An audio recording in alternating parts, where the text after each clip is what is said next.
Audit documentation. Audit documentation पे कौन सा ऐसे है? ऐसे 230, राइट। ऑडिट डॉक्यूमेंटेशन क्या होता है? जब आप एक ऑडिट पे जाते हो, ऑडिट डॉक्यूमेंटेशन क्या है? रिकॉर्ड है कि तुमने क्या ऑडिट प्रोसीजर्स परफॉर्म किए, इन ऑडिट प्रोसीजर्स को करके तुम्हें क्या ऑडिट एविडेंस मिले, और इन एविडेंसेस के बेसिस पे तुमने क्या कंक्लूजन फॉर्म किया। तो जोर से बोलो, what is audit documentation? Audit documentation बेटा रिकॉर्ड है। रिकॉर्ड किस चीज का? ऑडिट प्रोसीजर्स जो तुमने परफॉर्म किए, ऑडिट एविडेंस जो तुमने ऑब्टेन किए, एंड जिस कंक्लूजन पे तुम पहुंचे, तो सबके रिकॉर्ड को हम क्या कहते हैं? डॉक्यूमेंट। मतलब जो तुम काम करने गए हो ऑडिट में, उन सब का रिकॉर्ड इज ऑडिट डॉक्यूमेंटेशन। ठीक है, ऑडिट डॉक्यूमेंटेशन का नेचर क्या है? नेचर, स्वभाव, नेचर क्या है बताओ। ऑडिट डॉक्यूमेंटेशन का नेचर क्या है? ऑडिट डॉक्यूमेंटेशन तुम्हें एविडेंस प्रोवाइड करता है। किसका? कि तुमने जो भी ऑडिट रिपोर्ट में कंक्लूजन दिया है, तुमने अपनी ऑडिट रिपोर्ट में जो भी कंक्लूजन दिया है, उसका क्या बेसिस है? ऑडिटर ने जो भी ओपिनियन दिया है अपनी रिपोर्ट में, उस ओपिनियन का क्या बेसिस है? तो ऑडिट डॉक्यूमेंटेशन पढ़कर आपको पता चल जाएगा कि ऑडिटर ने अपनी रिपोर्ट में ये ओपिनियन क्यों दिया है। और ऑडिट डॉक्यूमेंटेशन क्या है बेटा? एक एविडेंस है। क्या? कि ऑडिट अच्छे से प्लान की, ऑडिटर ने अच्छे से परफॉर्म की, as per AS's and as per legal requirements auditor ने काम किया। तो ऑडिट डॉक्यूमेंटेशन का स्वभाव क्या है? कि वो सबूत देता है। किस चीज का सबूत? कि उसने जो भी कंक्लूजन फॉर्म किया उसका बेसिस क्या है, और उसने ऑडिट को अच्छे से प्लान करके परफॉर्म किया। Very good. What is the purpose of audit documentation? Audit documentation का क्या पर्पस है, क्या फायदे हैं, क्या पर्पस है? कहते देखो, अगर तुम ऑडिट डॉक्यूमेंटेशन प्रिपेयर करोगे तो उससे क्या होगा? आपके जो टीम के लोग हैं वो अच्छे से ऑडिट को प्लान कर पाएंगे, परफॉर्म कर पाएंगे, अच्छे से उनके काम को। अब देखो, सारी चीजें डॉक्यूमेंटेड होगी तो सारे काम को आप ढंग से डायरेक्ट और सुपरवाइज कर पाओगे।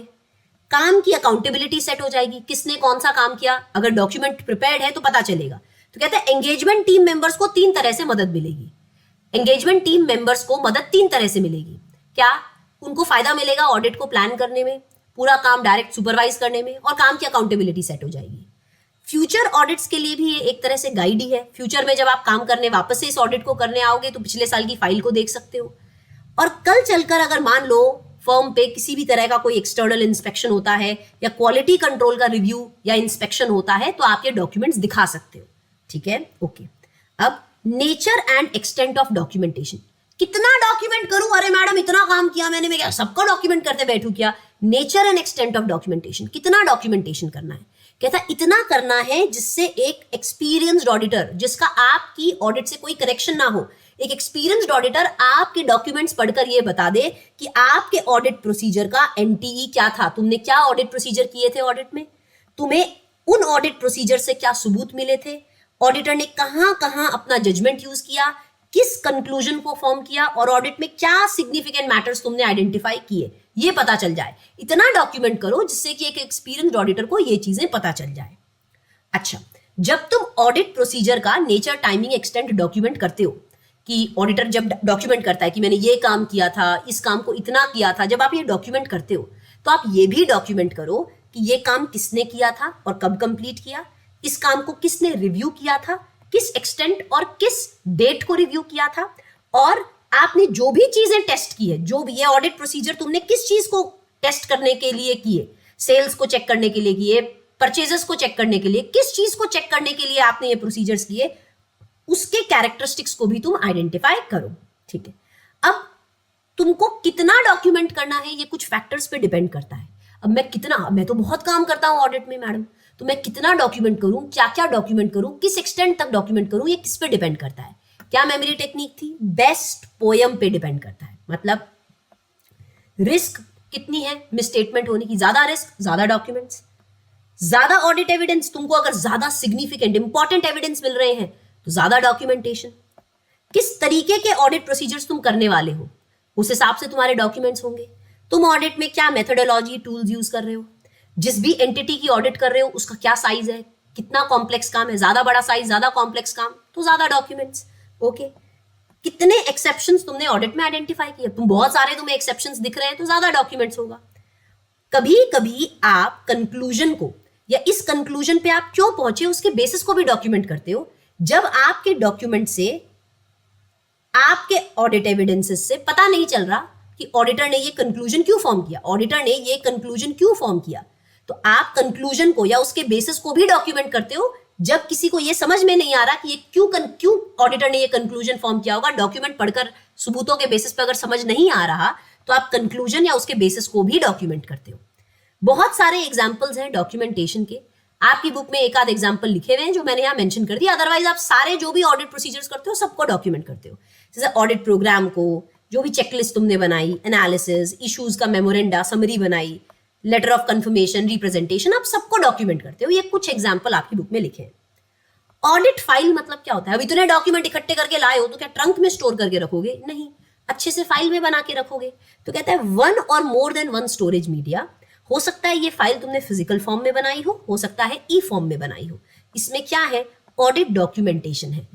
सारे डॉक्यूमेंट्स जो तुम इकट्ठे करके लाए हो उसको अच्छे से एक फाइल में, एक या एक से ज्यादा फोल्डर हो सकते हैं, उसमें अरेंज करने को बोलते हैं फाइलिंग। अब फाइल तुम्हें ऑडिट रिपोर्ट इशू करने के 60 डेज में तुम्हें क्या करना है? ऑडिट फाइल को प्रिपेयर कर देना है और इसे रिटेन करना है कम से कम 7 सालों तक। रिपोर्ट इशू करने के 7 ईयर्स तक तुम क्या करोगे? इसे रिटेन करोगे। ऑडिट की फाइल बनाना कोई ऑडिट का काम, तुम कोई ओपिनियन नहीं दे रहे हो, ये एडमिनिस्ट्रेटिव प्रोसेस है। ये एडमिनिस्ट्रेटिव रिलेटेड काम है, फाइलिंग वगैरह करना, फाइल बनाना। अच्छा, अब जब तुम डॉक्यूमेंट से फाइल बनाते हो तो बहुत सारे चेंजेस कर सकते हो क्या? नहीं, कुछ थोड़े बहुत ऊपर नीचे चेंजेस कर सकते हो। जैसे जो जैसे 2-3 डॉक्यूमेंट्स है उसमें से कुछ को डिलीट कर दो, डिस्कार्ड कर दो।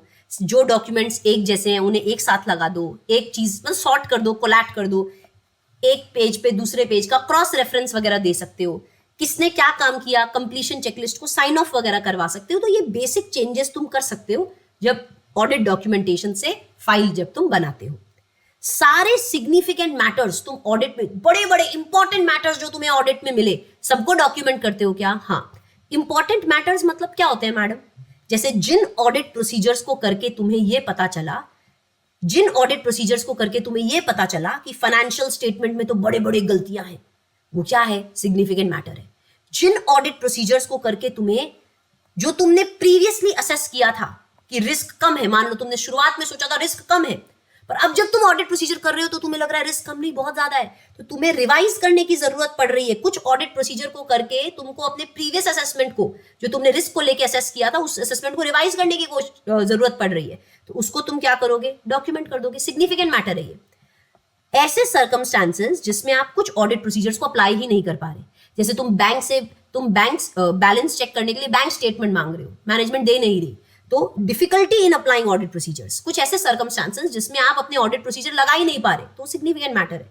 जिन मैटर्स से सिग्निफिकेंट रिस्क आ रही है या जिन मैटर्स की वजह से ऑडिटर ने अपना ओपिनियन ही मॉडिफाई कर दिया, तो वो मैटर्स सिग्निफिकेंट मैटर्स है। कंप्लीशन मेमोरेंडा मतलब ऑडिट डॉक्यूमेंटेशन की समरी।